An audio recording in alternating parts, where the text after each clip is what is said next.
Hello, welcome back to Resolution. So today is a day when I have my operation to reattach my bicep. It's about 6:45 at the moment. I should be here at 7 o'clock to go into day surgery.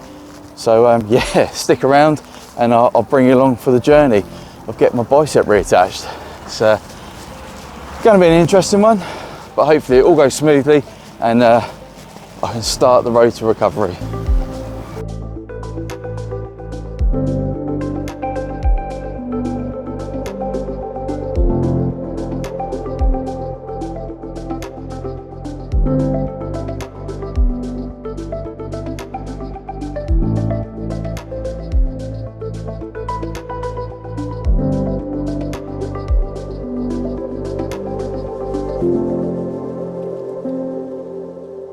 Nice and quiet at the moment. Hopefully when I get into there, there's not too many people waiting. I can get seen really quickly. We'll see.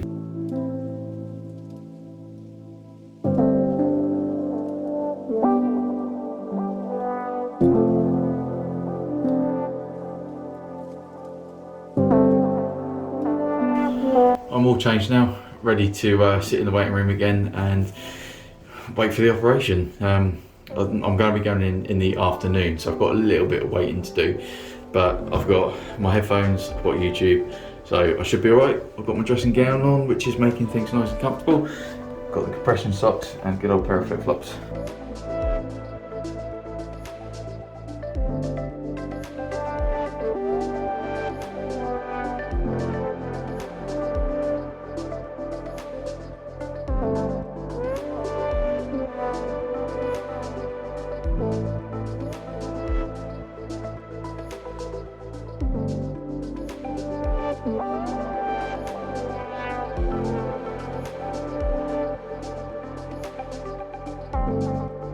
So here we go, we're about 19 hours after the operation. I've got my arm completely in a cast. They've had to pull the bicep tendon down. Apparently it went up really high into the upper arm. It was quite messy, quite battered and bruised, the surgeon's assistant told me. So they pulled it down, they've screwed a bolt into the radial part of my arm, the radius, and have anchored it in. So I literally cannot be moving this arm now for a good week.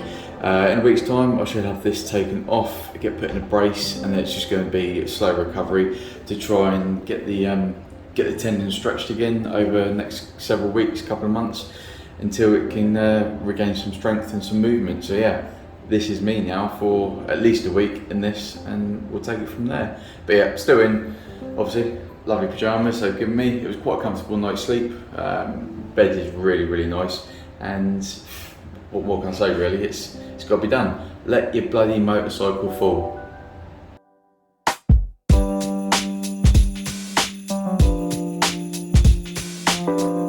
It's been a week now since my operation. As you can see, I'm still in the cast. This will be on until tomorrow, which it will be a week and a day after my operation. I'll go back to the hospital and they will hopefully remove the cast. I've been in a brace then for several months, and yeah, we'll go from there. So I stayed in hospital overnight. On the first night I was in so much pain. The pain is on a level I've never experienced before. I was on morphine, tramadol, cocodamol, codeine, naproxen, IR, MR, HR, and a couple of other heavy painkillers. It done nothing at all for the pain. It was excruciating. So they said they're gonna have to keep me in overnight, monitor the pain, monitor the drugs they give me, and hopefully sort things out. So thankfully it did, and I'm back out, and I was released about midday, I think it was, from hospital. I didn't film anything else in the hospital after what you just saw a minute ago, because there was just no point. I was in so much pain. I was in and out of bed, going to the toilet, struggling to exist at that point.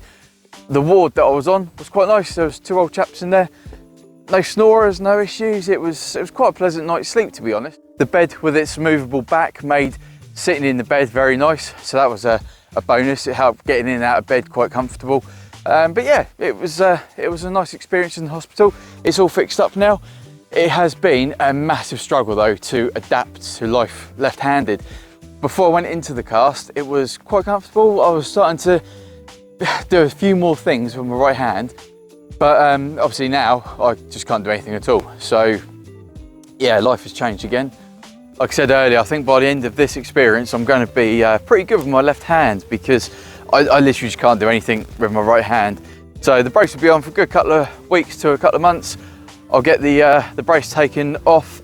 I'll then be able to start physiotherapy, get some good rehab under my belt, and hopefully, a good couple of months' time, I should be able to crack on again riding a motorbike. However, that's where things are going to change slightly. So obviously I built my channel around motorcycles, which I'm really passionate about. Love riding them. They're just, well, as you know, you all ride motorbikes. It's brilliant. But what do I do? Going forward, I've got a nearly 250 kilogram, quarter of a ton motorcycle. That's going to present a bit of a problem when I've got a right bicep tendon injury, which is now weakened, and obviously I've got to protect that going forward.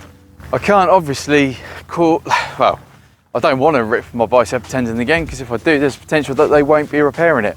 So what do? I need to keep the Africa Twin. Well, I don't need to, I want to keep the Africa Twin. However, that bike is extremely heavy.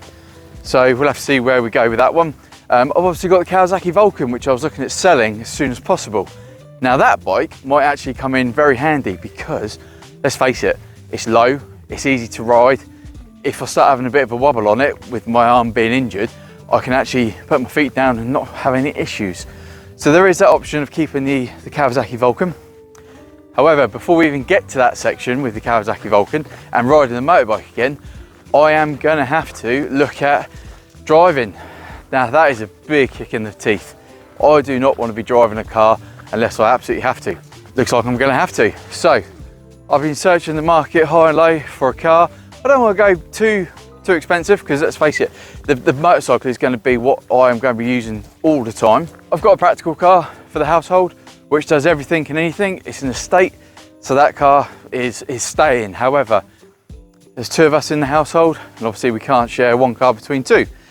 So looking at a two-seater sports car.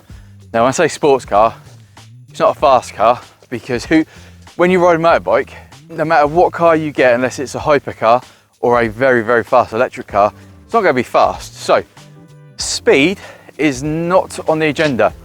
Style and nice, comfortable performance is on the agenda. Two-seater sports car. Leave your guesses in the comments below. Let me know what you think I'm going to be getting. Keep you updated. Obviously there will be a video coming of me going out to look at the car, purchase it. I haven't done that yet. There's no rush at the moment. Obviously I can't drive for about 2-3 months, so probably February time, that's when I'll look at getting a car, unless a deal comes up before then, which is just too good to miss. At that point I'll then buy it and just leave it on the driveway until I can actually use it. Now at the point when I can actually get back out and drive, the channel will slightly differ a little bit. I'll end up putting some videos out on a Monday for car related content. Now it's not going to be boy racer or all that stuff. I mean, I'm 36 years old, I don't need to be doing stuff like that. It's just going to literally be around the car that I buy, some good facts, figures, tidying the vehicle up, because at the end of the day what I want to do is make the car look a lot, well basically make it look as if it came from the factory, make it an absolute mint condition vehicle from 15 years ago. On Friday I will then end up putting a lot of content onto the channel still with motorcycles, as and when I can. So guys, bear with me, please bear with me. Usual content will resume once I'm fixed and able to do so. Until then, it's going to be motorcycles and cars. So your car will get me back out on the road a lot quicker. And if I have an accident in the car, I'm not going to lose the potential for my right arm to be out of the game again for a long period. Episode 2, stick with me. Please, if you haven't hit that subscribe button, hit the subscribe button. It only takes a second and it really helps me out going forward with the channel. I'll get my subscribers up nice and high. We've just hit 2,500 subscribers, which is fantastic. So thank you to every single one of you that have joined the journey up to 2,500. I hope you've enjoyed the content, and there'll be plenty more to come. Look forward to seeing you in episode 3, which I'll film tomorrow actually, going back to the hospital. Oh, and as you can see over there, the USS Gerard R. Ford has just come in to the Solent. Pretty big. There's a lot of people down Stokes Bay, having a good old look.